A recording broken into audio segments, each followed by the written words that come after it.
that do focused on say- epistemology, though. That's what's And important. then I can Yes, take it off and put that's it it, on your I origin. phone. know, And but then, I as you know, said, I like yeah. this thing Because what I you know said that is I that have a our high true definition thing. nature, I know what to do. Yeah. the spirit which Mm. possesses us, called the soul in bad English, that the true nature of that personality which possesses us as a spirit is being suppressed by materialism.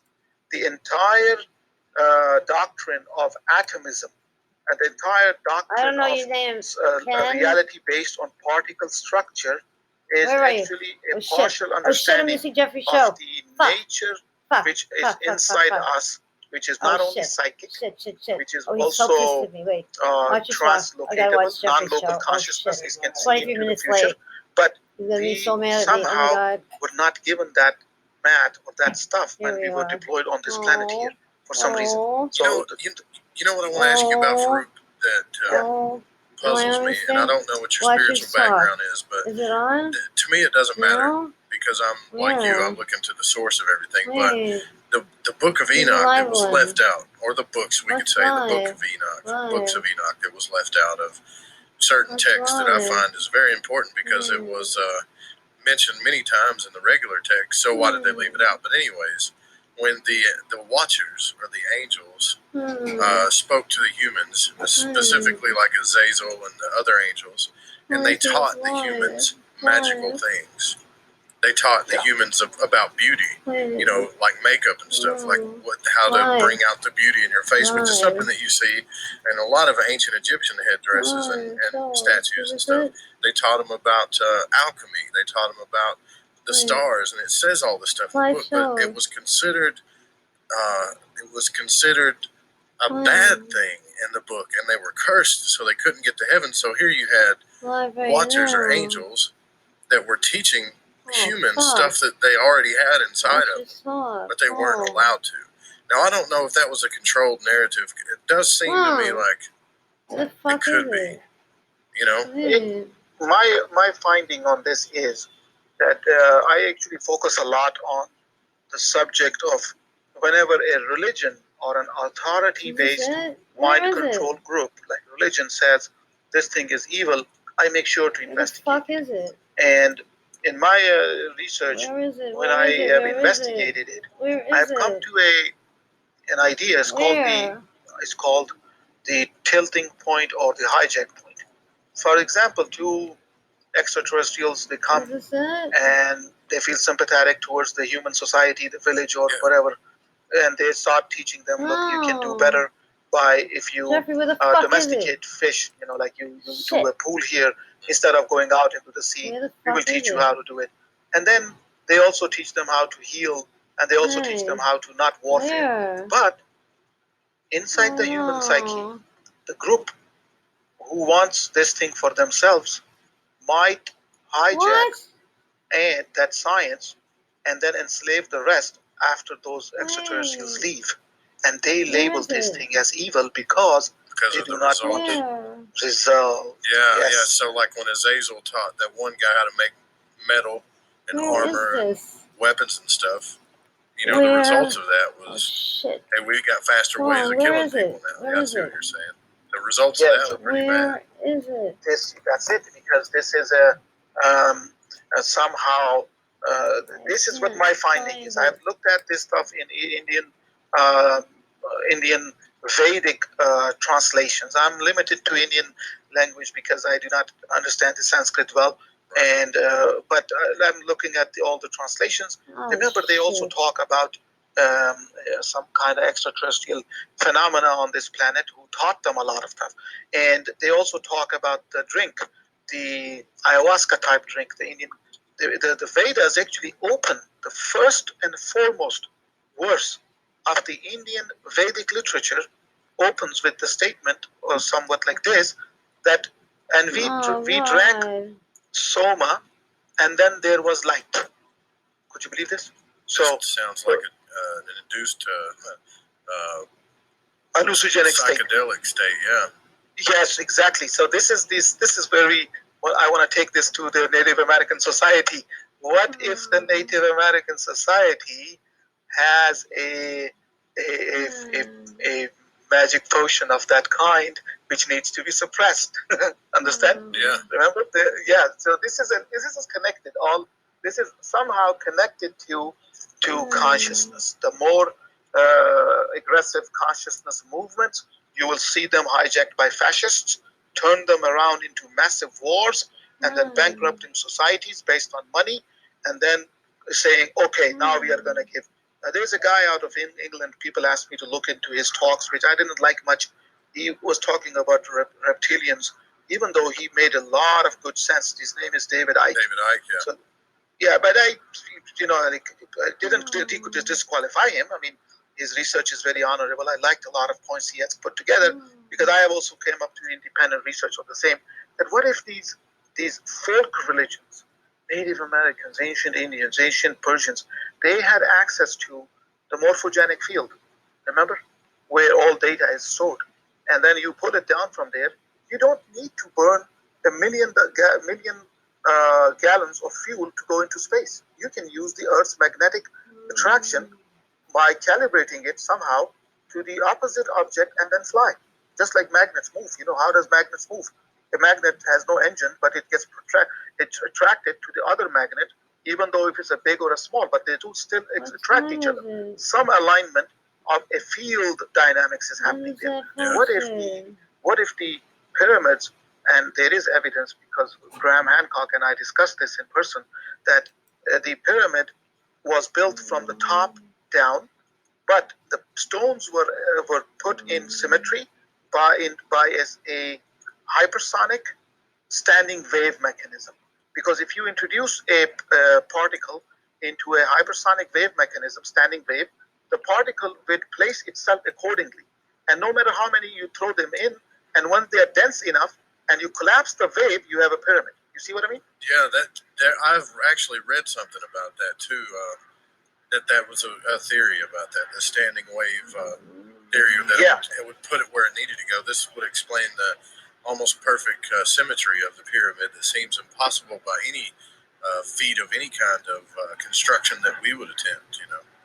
Exactly. So this is the reason that the secret knowledge, and this your theory of your idea about the original spirit is being blocked from knowing, accessing.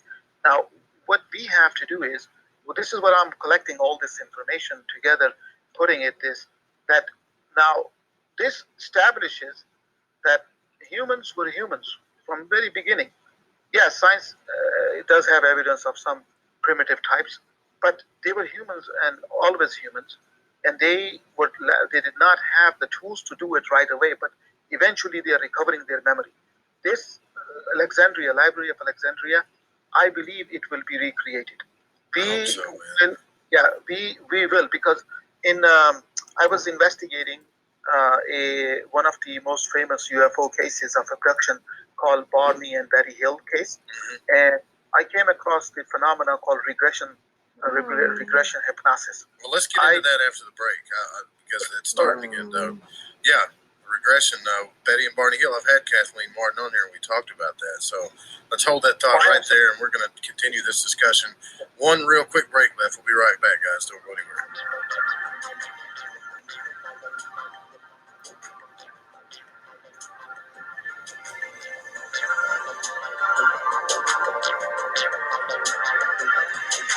KTLK Digital Broadcast. We rock the paranormal talk. Hi, it's Jeremy Scott, and I'm the program director for the network you're listening to right now. We are the Fringe FM. You've probably noticed some changes around here lately, but what we really want is to hear from you. If you like it, hate it, or you want some more, let us know. Email talkback@thefringe.fm. Leave us your thoughts by calling 501-777-5631 or message our Facebook page at The Fringe FM. This is the new Fringe FM. We rock the paranormal talk. Greetings, I'm Space Boy. I started writing music at an early age, inspired by such synth stylings of the Pet Shop Boys, Erasure, Kraftwerk, Art of Noise, and 8-Bit. I have crafted my work into a hybrid of synth pop with modern electronica rock music of today, with pounding beats, high-energy arpeggios, soothing orchestral moods, and rock and roll. Spaceboy will surely be a part of anyone's music collection. So head on over to spaceboymusic.com and get you some cool stuff. Kids, don't drink in park. Accidents cause people. This has been a PSA brought to you by your friends at Shift Happens and The Fringe FM.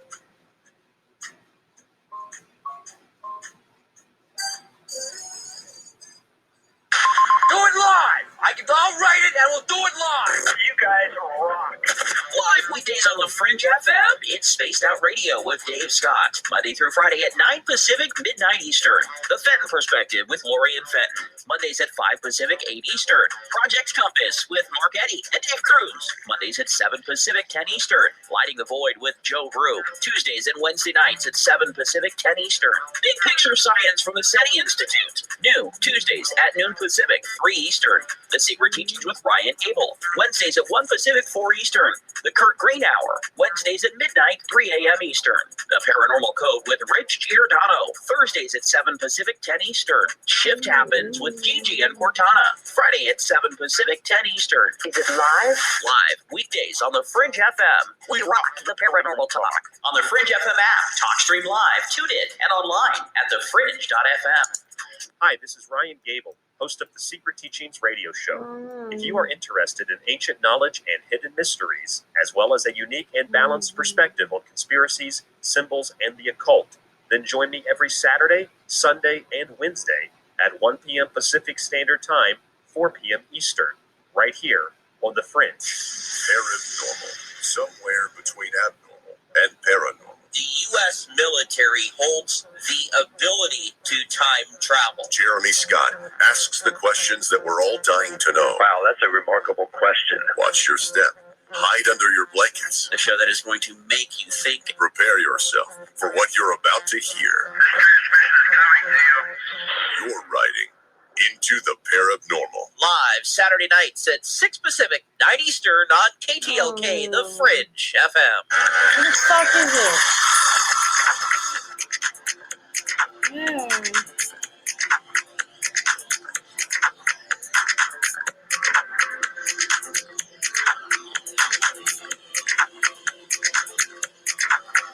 What the fuck?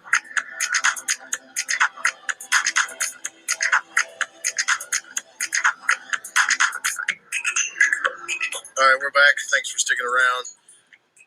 I'm Joe Roop. We're live on the Fringe FM. This is Lighting the Void. We're here with Farouk Ali, connecting the dots east and west, back west to east, talking about our ancient history and some stuff that is pretty important that I think needs to be delved into a little bit more. So I'm glad Farouk's here discussing with us. Now, before the break, Farouk, you were talking about that you had just discovered regression, and you brought up the Betty and Barney Hill case, and Yes. break kind of cut you off there, but go ahead. So what happened is that when I was putting this together, and then because of the ufology and UFO community, some of the scholars paid attention to my findings because archaeology is connected, and one of them is Graham Hancock. So I looked into some cases for because and how does it connect to archaeology? There's no direct connection here, but we were adding the UFO theories of construction of pyramids and all that, and that's where it led into this. So I looked at a case very well studied, and there's a nuclear physicist, Dr. Friedman. He actually wrote a book, and then I was able to track him down and went and actually met him. Talking about Stanton Friedman? Stanton Friedman, Yeah, exactly. okay. So, yes, he's also a Canadian, and I met him in Manhattan and had a 2-hour-long discussion with him. I had asked him the questions about this, not interested in much more about the why the aliens were chasing this interracial couple, but more so, I was interested in the mechanism they used to revive the memory of the couple, and this was called regression analysis. And I actually had not really ever paid attention to this side, and I asked him that this thing work? Well, he said we have the tapes. A grand child of Betty Hill, or a relative grandchild, has the tapes, and I actually wanted to listen to them. But some of the tapes are available on the internet. And regression. In that regression tapes, I came across this independent observation that what if we are being led to sleep and not understand our original personality by fake information given to us, just like making us worry about money. making us worry about rent. Remember, I always make this point that we are all the only species which pays rent on this planet. No other species has, this is so funny. And that worry, where does your paycheck go? The biggest amount of it goes into a mortgage or a rent. A mortgage is a rent, so which you pay to own something. So this kind of worry, if it is created, but look at the native, they did not have this. Aborigines did not have this. They had territorial issues, but they did not have rent. So this is different. So I was of the opinion that what if we use regression analysis, but then I came across the multiple personality disorder psychology, and I started connecting with other scientists. And at the end, I really believe that nobody knows anything. Everybody has a theory. So That's true, man. They're still putting it together. So I don't want to disrespect anybody, but there are very great scientists and observation people in it. And then the past life phenomena came. That's where I got into xenoglossy. I had come across some cases where people woke up from a coma and they were speaking a different language with a different accent, which they had no access to. And then I found out the people who own the Xerox company, they paid $20 million to one of the most high scientists in Princeton University. They created a chair and a research for past life phenomena for this person. This doctor has a I can't recall his name now. I'll find out and give it to you. But past life phenomena. And then I came across the past life phenomena. People living as pharaohs. People living as the Roman gladiators. Yeah. So then my suspicion came back again, and then that the spiritual reality is being suppressed. And either it is being suppressed by a force on this planet, or the recycling mechanism which sends the spirits back into the body, they get them wiped out. Then another research point is that I came across, during my research, I came across a very entertaining movie created by Brazilian government. What's happening now? Would you believe it? Where? Government funded a movie. Brazilian movie? Where? Government funded Brazilian movie. Yeah. Here's a And fucking link. it's called Nosso Lar, Astral City. And Oh yeah, that's on. I've watched Where that. is That's on it? Gaia. Yeah. Okay. Yeah, Gaia is now like all over the place now. Yeah. Even I was a little bit surprised that Jordan Maxwell has been hired by Gaia. Could you believe that? Well, So- yeah, it did surprise me too a little bit. Yeah, I was like, but it's okay. He needs money, so let him have it. It's Yeah, okay. he does. He's been Yeah, taken I advantage can't. of. Yeah. Yeah, I actually translated some of his work into Turkish but we never got anywhere because it was not an accurate, and then he lost everything. Anyways, so the Nosso Lar, the person on whose life that is based, is a must study for modern spiritual people trying to understand the potential of the spirit inside us, which is the real human. The body is just a carbon recyclable shell. The real thing is the energy which possesses it. In English they call it soul, but Arabic they call it the air. Ruh. Ruh means air, and in Hebrew I don't know what they call it. So this energy and its life cycle is somewhat very nicely graphically explained in that movie, which is very nicely done. It's a big budget, $12-15 million for Brazil to government to spend on a movie for a scientist who never took, not a scientist, the writer who never took a day off from his work, always wore the same clothes and was a recluse. But he wrote a lot of books and he has his interviews in. It's a must watch. I believe that given the subject we were talking about, and we are looking at numismatic evidence, archaeolinguistic, archaeoastrology, we are looking at archaeology, dirt, and excavation, but also looking at the lifestyle, there is a hint of recycle. You understand? Oh yeah, definitely. And the Hebrew word in Kabbalah is called the nefesh. If you study the Kabbalah. Where is it? What the fuck is it? Where'd it go?